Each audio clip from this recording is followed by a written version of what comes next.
Good evening, everyone. Thank you for joining. This is the public meeting to talk about our water efficiency plan at the City of Westminster. My name is Drew Beckwith. I'll be hosting the conversation with you this afternoon or evening, but we're just going to wait another couple minutes for folks to join, and I'll be back with you shortly.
Good evening, everyone. Drew Beckwith again. Folks are still joining the webinar, so I'm going to give it one more minute. Appreciate your patience. Thank you.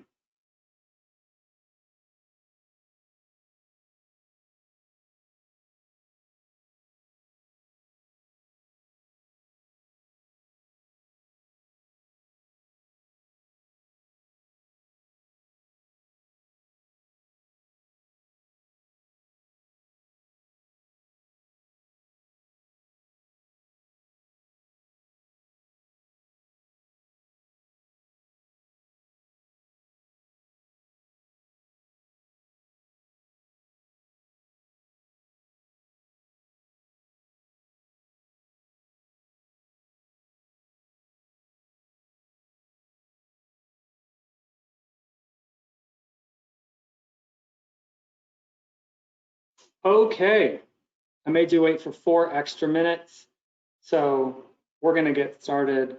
Hello, everyone. Drew Beckwith here. I am a water resources analyst in our Public Works and Utilities Department at the City of Westminster, and I basically wrote this plan. So you get to hear from me, the author, along with a lot of other folks that helped me put it together. I guess I shouldn't take sole ownership, of course. I put these things up on this introduction slide because we really are trying to get some questions from you to help you understand the plan tonight and for you to have a take-home action to provide a comment afterwards. So my assumption is that everyone is joining can see the screen because I have lots of really fun pictures that I want to show you that tell a much better story than what I can do with my words alone. On the phone with me this evening is Andrew Bliss. He works also with me in our Public Works and Utilities Department, and he's going to help MC some of the questions and the polls that we're going to take through this evening.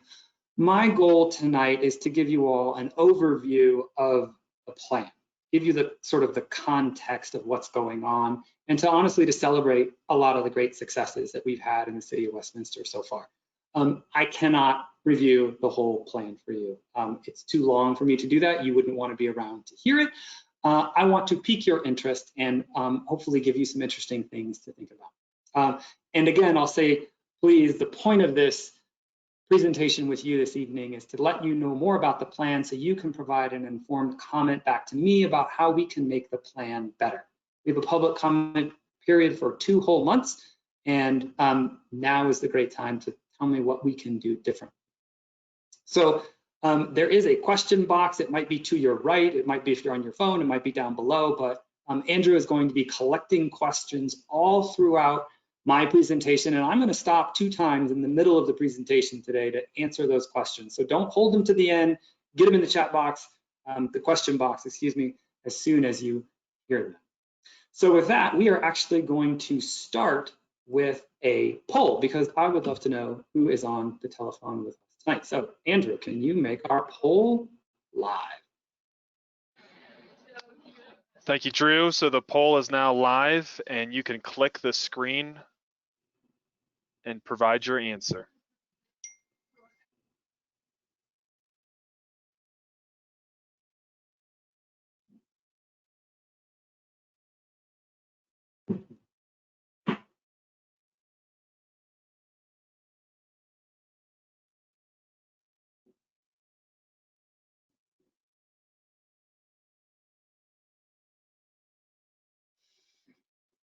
Andrew, I think we look to be static on the responses. Okay, I will close the poll and share the results. 1 second, please.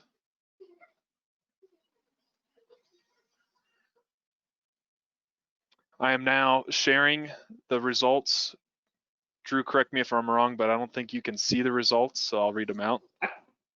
I can't see online like the folks, but I can see the readout. So it looks like most, we have a fair number of folks from HOAs here this evening, a couple of multifamily folks and some single family as well, and commercial. It's nice. No others. It was a bit of a trick question, so I'm glad nobody picked other. But that sounds great. So let's get on with the presentation. So I'm going to say conservation or efficiency throughout this presentation. Mas y menos, to me, I think they're both basically the same thing. If you like one of them over the other, you go ahead and just substitute whatever word you want to choose. But the fundamental question, right? Why are we doing this plan? Why should we encourage and promote water conservation and efficiency? I'm going to give you 5 reasons. 4 of them are really important, and one of them is a bonus. Number 1, it reduces our utility costs, which then reduces our customer rates. And I think there's some interesting subtext here that I want to walk through. So effectively, new water rights are very expensive. To go out into the water rights market and buy additional water for residents and customers is tens of thousands, if not hundreds of thousands of dollars. They are extremely expensive. And if we can do efficiency actions to create new water by actually just using less of what we already have, that's much cheaper. And the utility as a financial institution is entirely separate from the general fund. So all of the rates and charges that you pay on your utility bill go to the utility to run the services that we provide. We do not, as a utility, get any money from the general fund through your taxes, and the utility doesn't share any of our money with the general fund to pay for things that your tax dollars should pay for instead. So there's very clear financial differentiation between utility funds and the general fund. And also in our charter as a city, we as a utility have to charge the cost of service for the things that we provide. So we can't make money and we can't lose money. So if there's an action out here that we do that saves the utility money, that means it saves the customer money as well. So that's number 1, that's the big one. Number 2, we have one drinking water storage reservoir. I'm going to talk about it later. It's Stanley Lake, if you didn't know that. And if we use less water by conservation or efficiency actions, that lake stays more full. If that lake stays more full, then we don't have as frequent drought restrictions and we come out of drought restrictions faster. So that's good because nobody really likes being told about what they can and can't do with their water. A full lake, number 3, also makes it happier for birds and wildlife habitat. So that's great. Number 4, water is a scarce resource here in Colorado and the Western United States. And so maybe this is your sort of your call for it's an ethical responsibility. It's the right thing to do. We certainly at the City of Westminster think it's an appropriate and reasonable and it's the right thing to do to use water efficiently. So that's why we're doing this plan. So those are the 4 big reasons. The 5th one, this is a state required plan. We would be doing this plan even if it wasn't required because it's important for all the previous 4 reasons that I talked If you're interested in the conversation about growth and water use, I'm going to encourage you to get involved with Westminster Forward. That's led by our community development department. That's the whole like comp plan. What does our city want to look like when we grow up? Where the building's going to be? I have some interesting stats later on in this presentation about growth and water use that you might find interesting if growth is a topic of interest for you. And another sort of conversation about water rates. We are going to have a public process about what the rates will be in 2022 and 2023, sort of at the beginning of next year. City Council has already decided what the water rates are going to be for next year. They're going to be the exact same as they are for this year, 0% rate increase. So if you want to be involved in that conversation, we can be in touch and we'll start talking about that next year. So I could not in due conscience have a conversation about water conservation efficiency without very briefly talking about where your water comes from and how it gets to your home. So this is a sketch. It's not really meant for you to read all of the tiny words on there, but let me describe basically what happens and how water gets to your home and what happens afterwards. So snow falls on Loveland Pass and Berthoud Pass, right? On the way up to the ski resort, that snow melts, it falls down into Clear Creek, and it runs down Clear Creek into Golden. And from Golden, we divert it in some ditches and it comes over to Stanley Lake. That's our sole drinking water. From Stanley, it goes into one of two different drinking water treatment plants. And then it goes out into our distribution system where we have pumps and tanks and pipes that make sure it eventually ends up at your home. And then of course you get to do whatever you want with it at your home or your HOA or your business. Afterwards, we take it back from you and we collect it and we take it to a wastewater treatment facility. And from there, we either discharge it back into the stream or we use it again for purple pipe or recycled or reuse irrigation on some of our large landscapes. So that's a legitimate enterprise of things to encompass. And it doesn't come cheap. We had a study done internally. Our staff looked at all of the parts and pieces that make up our water and sewer infrastructure system. And effectively, it would cost about $5 billion for us to rebuild it from scratch today and purchase the water rights that it takes for everyone to have clean water. So that's everything from the diversion gates there in the upper left to the pumps and treatment plants. I put a nice house of someone in the center because our customers really are at the center of our infrastructure system. That's a discharge out of our wastewater treatment plant to Big Dry Creek. And actually we own a farm out past the airport where we discharge, where we get rid of some of the processes, the dead bugs, for lack of a better word, at the wastewater treatment plant. And you know, I think it's important to stick on the infrastructure side of this for just one more sentence. We're basically in a no-fail situation. As a water utility in the United States of America, you don't get to shut off your water. You can't like not provide water on a rolling blackout sometimes, like you get on when it snows a lot and the electricity line goes down. Hospitals need clean, safe drinking water all the time. People expect it in their home, in 4 or 5 different rooms in their home anytime they want it. And so as a result, like, we have to buy stuff that's built to last, and we have to make sure there's a reasonable amount of redundancy that if something does break, the whole system doesn't go down. Functionally, that just costs a lot of money, hence the $5 billion. So we've got this large infrastructure system. Then what do we do with the water? Where does it go? And here are 2 pie charts for you. And I want you to pay attention to the colors, then I'm going to use these colors sort of throughout the rest of the day, specifically the yellow one. I think that's the most interesting. Yellow is our single family residential color. And then the pie chart on the left talks about the number of connections into our utility system, into our drinking water system, right? Overwhelmingly single family residential. The pie chart on the right is the amount of water that is used by all of those accounts. So you'll see that while maybe 90–95% of our accounts are single family residential, only about half of our water use goes for residential homes.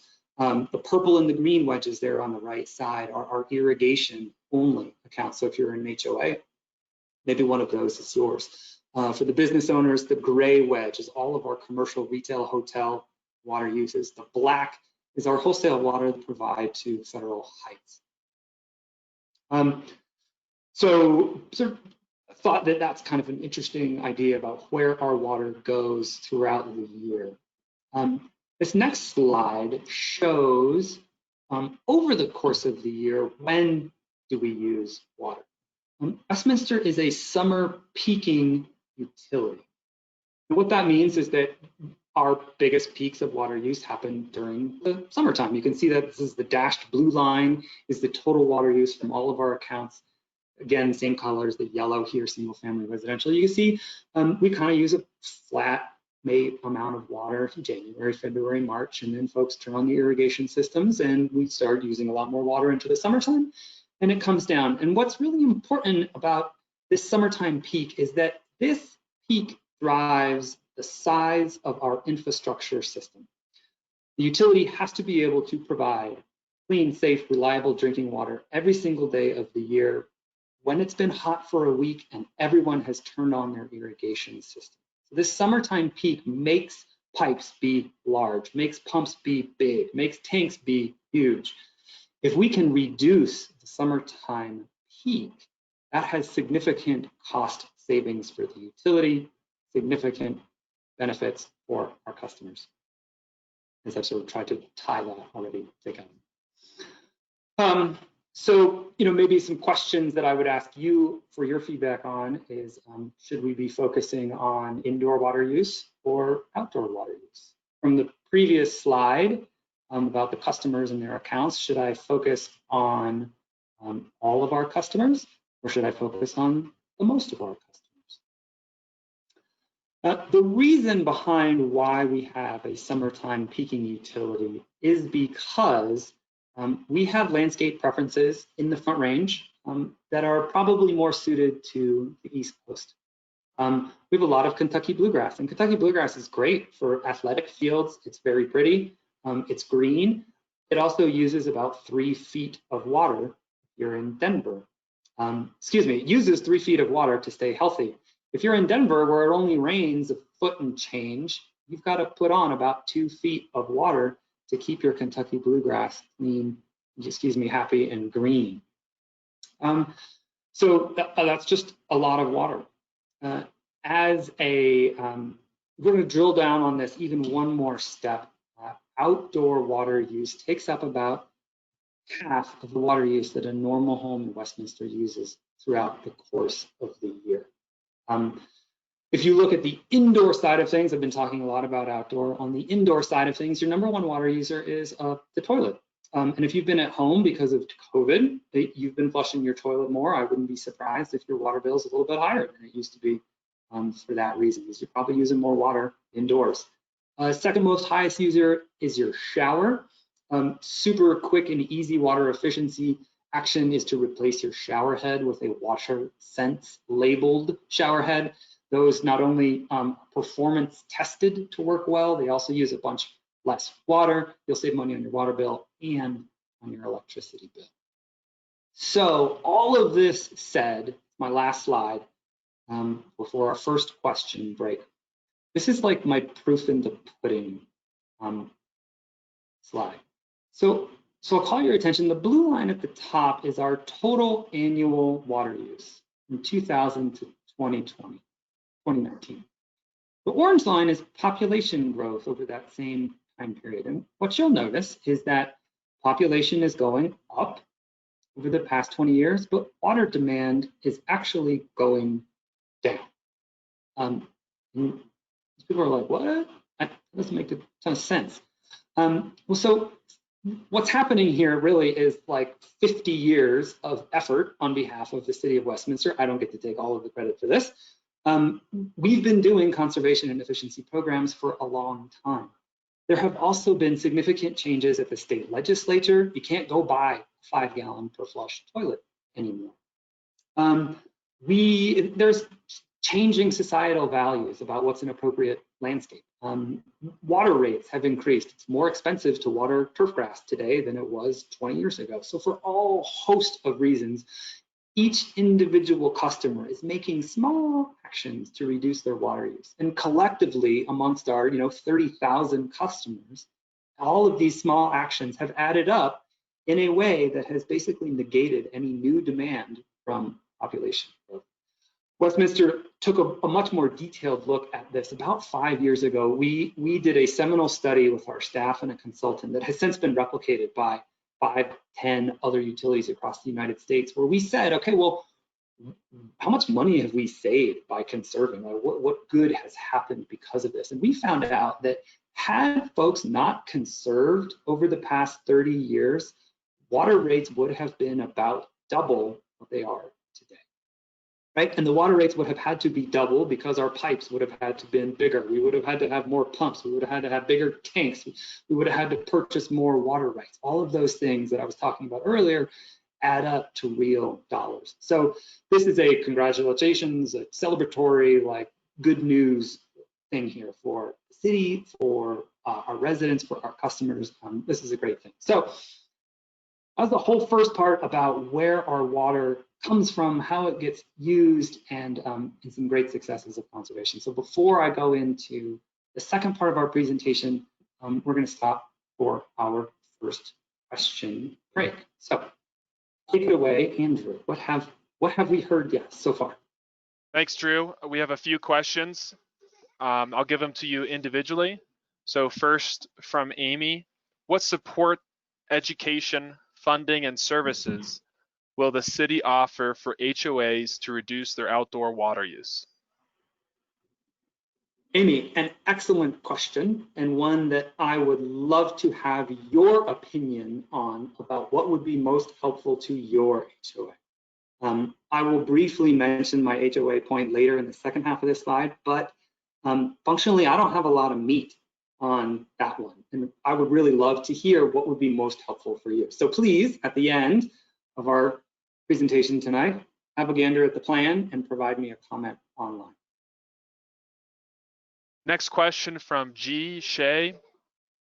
We've heard that there's no new water resources available in the metro area to purchase. Is that true? Yeah, I am not in our water resources and quality division, which is really the one that keeps tabs on all of that stuff. So I'm gonna opine here, take it with a grain of salt. I think saying that there are no water resources left along the Front Range is probably not accurate.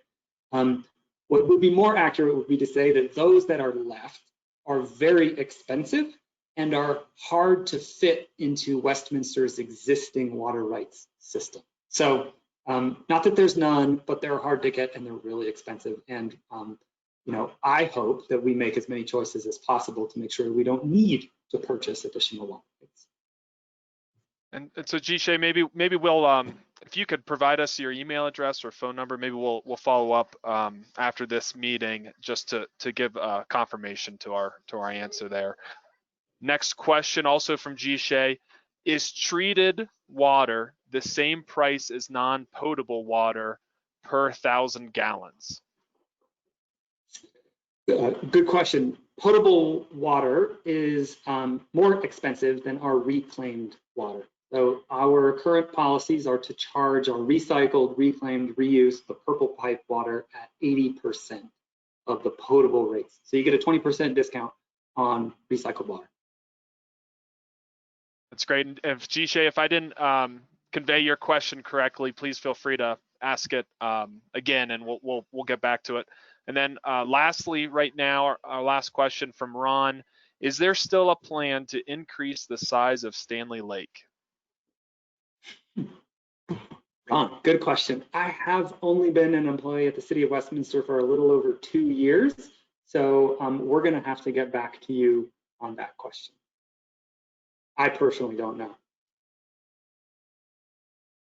So Ron, if you can, please, if you can just submit your email in the question box just to make sure that we have your contact information. We'll follow up with you. And Drew, that's all the questions we have for now. Thank you. Okay. If you have more questions about the first part, please keep asking them. I'm going to move into the second part. We're going to break for another round of questions in a little bit. So stick with me. Thanks for being with me thus far. Okay, so let's start off with another poll. This is just purely for fun. I would have loved to offer a none question to this one. But I'm curious if you found any of those stats that I was talking about sort of surprising. So Andrew, can you start up poll number 2, please?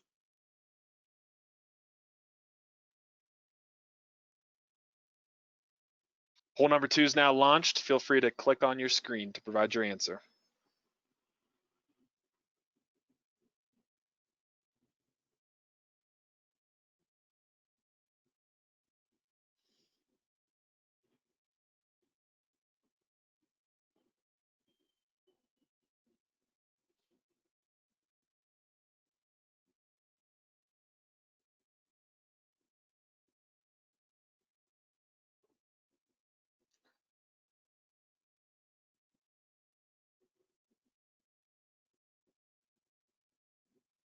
Nice. Well, I'm watching the numbers.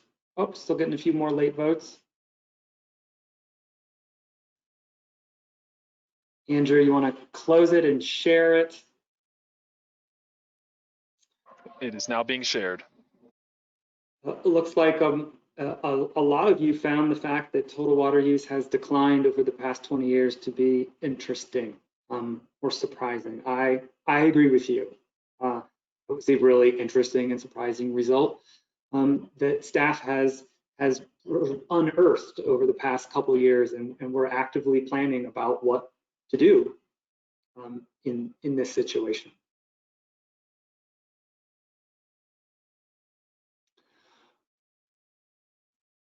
All right, Andrew, are we done? Yes, sir. Done sharing with that. The plan goals, right? These are functionally for me to have some metrics on which I can track progress of our plans. You're welcome to comment on these. Effectively, what you need to know is that number 1, I'm trying to make sure that we continue reducing water use. Number 2, that we have programs available to all folks. And number 3, that we're telling everyone about why conservation and efficiency are important. I won't belabor that anymore. I do want to talk about the 47 different water efficiency programs that we have in the plan right now. Of course, I'm not going to tell you about all of them, but I will sort of talk about the buckets that they're in. So the number in parens here is how many programs we have in each one of these buckets. So the foundational bucket are things that you could say are, no matter how big your utility is, no matter how many people you serve, no matter where you are in the United States, these are things that are good to do no matter what. So we got 12 of those. Of course, regulations, the ordinances, the requirement side of things is the one bucket. The incentives, the financial assistance provided to customers, technical assistance is another bucket. And then, of course, education and outreach is the 4th bucket. So I'm going to walk through sort of an example from several of these so you get a flavor of what's in the plan. And of course, these are all listed out in the plan so you can learn more about them. I wholly recognize that it is a bit tone deaf for me as a city to be telling our customers what they should do if I am not making sure that the city's own house is in order. And I'm really pleased and happy to present several things here. There are many more, but I just wanted to highlight a few of them about how the city is really trying to lead by example. The city, interestingly enough, is the utility's largest customer. Our Parks, Recreation, and Libraries Department, which irrigates all of our large park spaces or golf courses, use more water collectively than any other customer in the city. And they pay water rates for that water, just like our customers do as well. There are other cities who don't charge themselves water because of the situation that I talked about earlier about how those separate funds, we don't follow that in Westminster, where when we use water, we pay ourselves for that use. So, I mean, some really cool things that they have done in our Parks, Recreation, and Libraries Department is significant irrigation improvements to our golf courses and our large parks. You can imagine, like the situation in many HOAs with large turf areas, they put in the sprinkler systems 30 years ago. They're old, they need to get updated. And because they're paying rates just like everyone else is, there's some financial incentive for them to use less water. We tore out 20 acres of unused turf grass last year. Plans were to tear out another 20 acres of turf this year.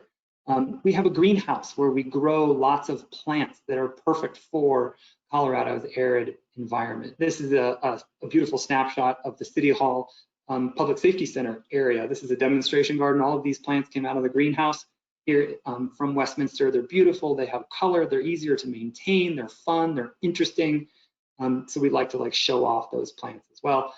And maybe I'll just briefly mention this year and next year, Parks is going to start implementing a tiered watering program where they don't end up watering areas that are, let's say, medians in the middle of the street or storm detention basins as much as they water high use areas like baseball fields and soccer fields.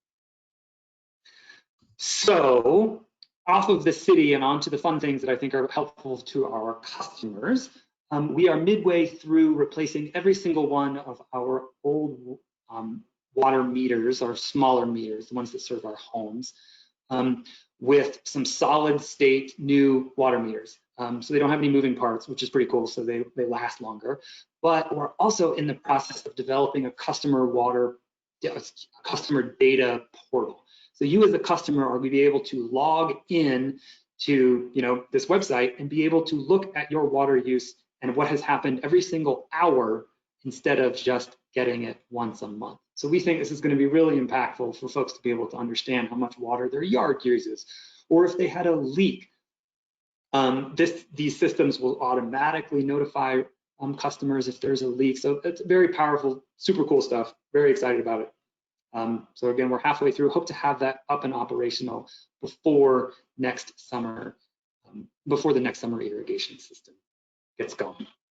Here's another example. This is for mostly our single family customers.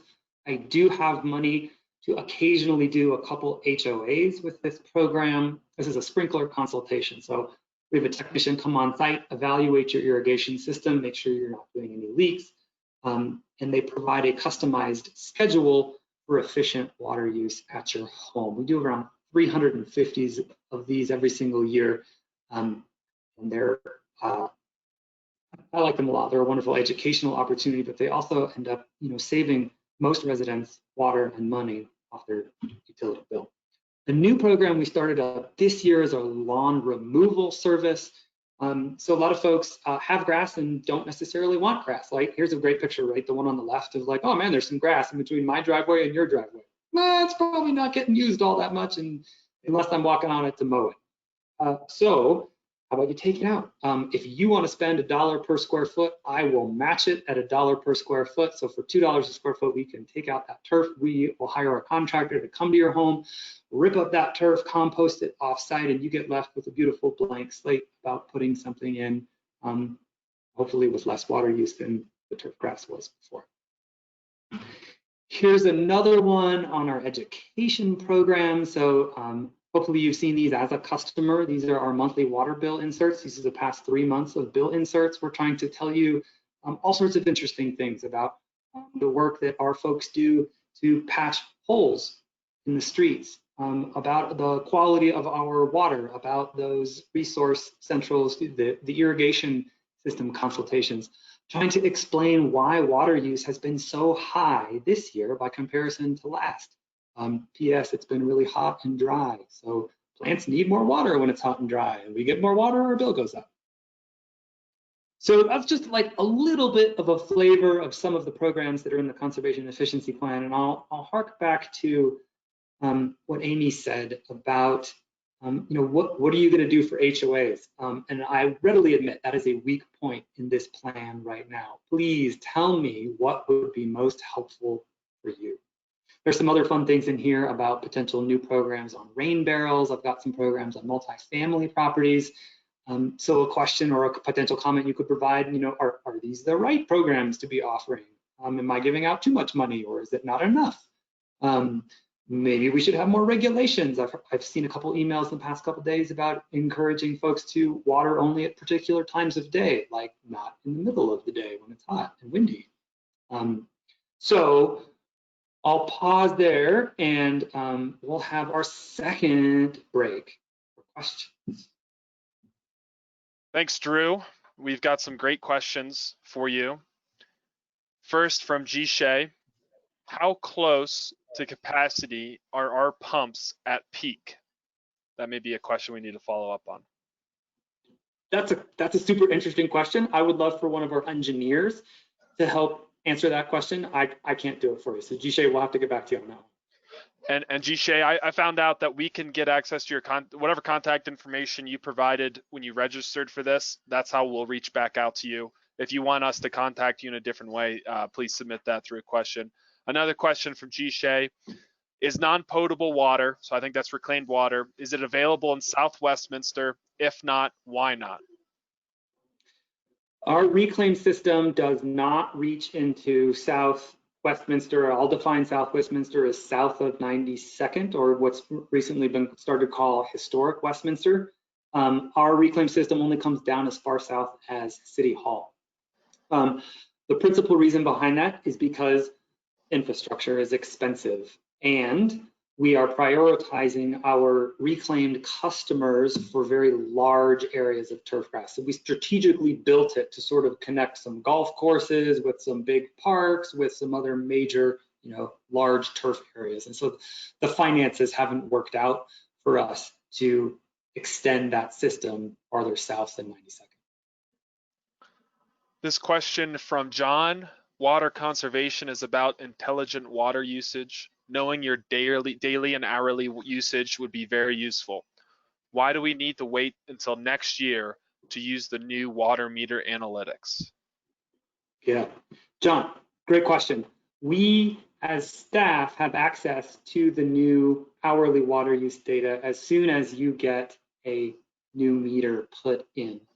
The data portal is providing customer side access to that same data. So if you've ever been a part of city contracting processes, I have to write a contract. I have to make sure my city attorney's office likes it. We have to get it approved by city council. I have to go out for bid. They have to submit an RFP. There's process, so to speak. So that's why it takes a couple months. This question from Sil: our HOA would love to get non-potable water, but found it to be cost prohibitive to access. Is there any plan or incentive to move forward to get that? So interesting question. I might have our reclaim specialist follow up with you to help determine your exact location. My understanding is that we're probably not going to be connecting any new customers that aren't, number one, large, and number two, awfully darn close to an existing reclaim pipe. Next from Maris: is xeriscaping being promoted, and will the City of Westminster help fund xeriscaping or recommend water tolerant plants? Maris, yes. So I'll say that in two different things. We have the city that I was talking about, trying to lead by example, planting those demonstration gardens with xeric plants from our own greenhouse. And then I have several existing programs for residents that are financially incentivizing changes to more xeriscape plants. So I didn't talk about it, but we have a garden in a box program that does that. I didn't talk about it, but there's a turf replacement program. It's a little more DIY on the homeowner side. If you take out your turf, we will give you 2 free gardens in a box. So yes, for customers, and in fact, even on the HOA side, our Parks, Recreation, and Libraries has a grant program, also described in the plan, where they will offer HOAs financial assistance to retool some of their existing landscapes out of turf and into xeric landscaping. I feel like that was like a softball question. This is, I think, the future of where water efficiency is headed in the Front Range of Colorado. We have done enough on the indoor side, and now it's all about how can we be the most efficient with our water use outdoors. So I expect those programs to grow not only in size, but in breadth and differentiation as the years go. Another question from Maris is, will there be a website that an HOA manager can access to check for leaks by address?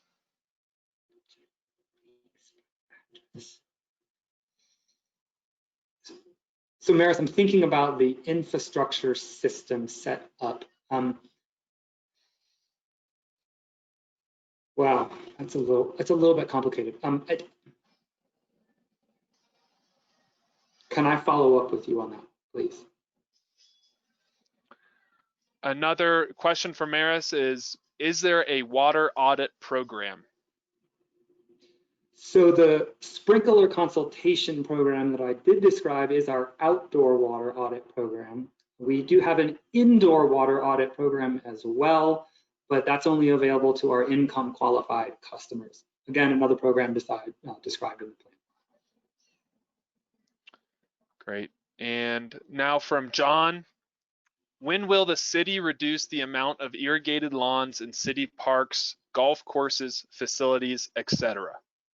Yeah, John, so that was my point about last year, Parks, Recreation, and Libraries took out 20 acres of irrigated bluegrass that was not functional, that nobody was using.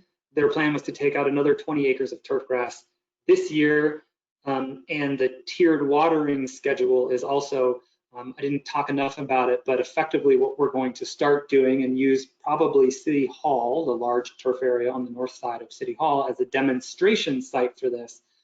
But we're going to slowly start reducing the water use on some of our unused turf grass areas and overseeding with seed mixes that are not Kentucky bluegrass that use less water.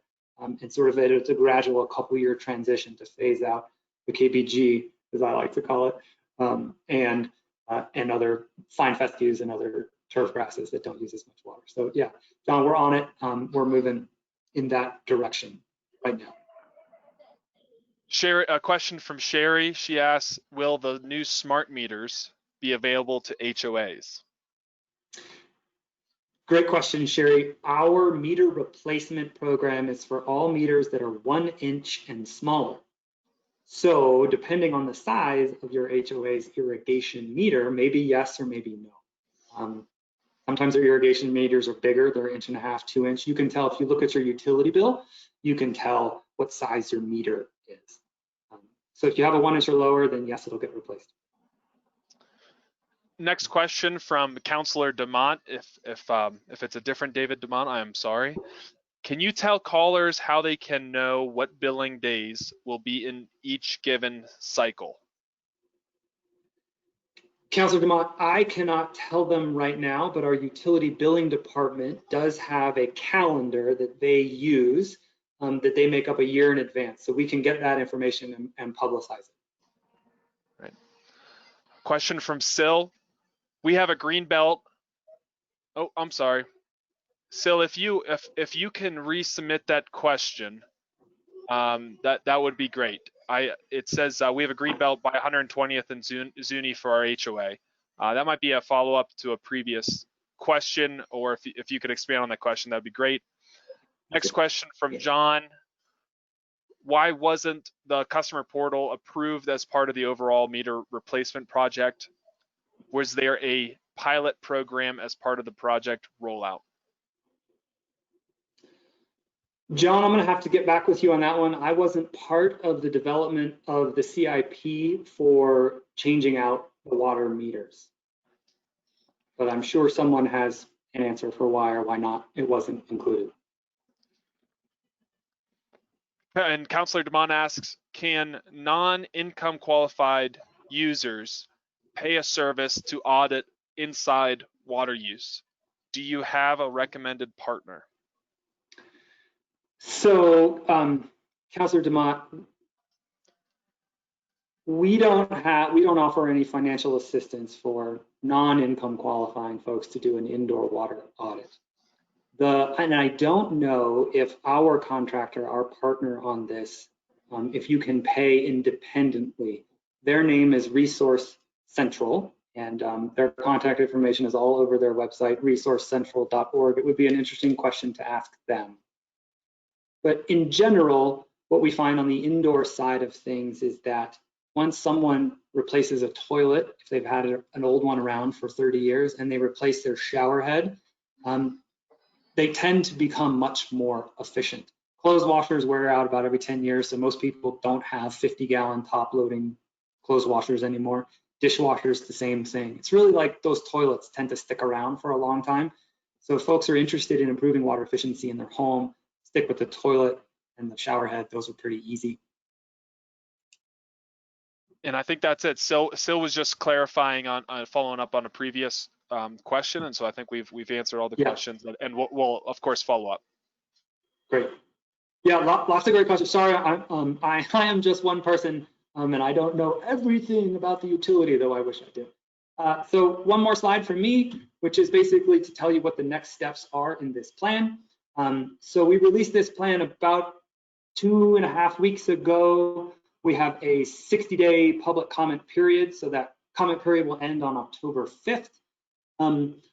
And after that, I will take all of those public comments. I will improve the plan based upon them, and we will have a study session at City Council currently planned for November 9th, where I effectively do a very similar presentation to this to City Council. I get their feedback, make the plan better, and then hopefully, I said hopefully, smiley face, present a final plan to Council on December 14th for their adoption. My final slide. As I've said many times before, send me your thoughts, please. You can submit a comment online in the exact place that you signed up to participate in this webinar. So I think with that, you get to enjoy an extra 10 minutes. I didn't take out of your 5 to 6 hour window. I guess, Andrew, maybe I'll ask, have we had any last final questions? Yes, we received a few more questions if you're. Okay, cool, let's do it. So Maurice asked, are HOAs/condominiums income qualified? At this point in time, I don't have any programs to provide to individual residents within a like a larger multifamily building. It is on my to-do list, and it's not technically part of the efficiency plan. It's part of a different stuff that I do at the utility. John states that he submitted a proposal to the city to replace his scorched front yard with artificial turf. The proportion of grass to dryscape won't allow replacement of the grass with dryscape. He asks, can I put artificial turf visible from the street like Lafayette allows? Yeah. John, interesting question. I don't know if you weren't being allowed from your HOA, if that applies, or from the city. So let me address the first one first. We've had a state law in Colorado since 2013 that nullifies, makes void any covenants, codes, and restrictions within HOAs that require turf grass or prohibit xeriscape. That's not to say that you can do whatever you want in a front yard. HOAs still have design review boards, and they can make sure that your landscape looks nice, but they can't prohibit you from putting in xeriscape or requiring you to have turf. So if that's your situation, please make that aware of your HOA. I'd be happy to give you the Senate bill that made those changes. If it's an issue of the city, I am the Public Works and Utilities Department are not in charge of our landscape code. That's a community development thing. And I actually don't know if we expressly allow or prohibit artificial turf in the city. So John, we'll be sure to follow up with you on that one. And then G Shay asks, are the new meters read remotely like Wi-Fi or cell signal, or does someone need to drive by to read the meter? No, so G-Shay, our current meters are the drive-by technology. Someone physically has to like be within a radio frequency distance of them.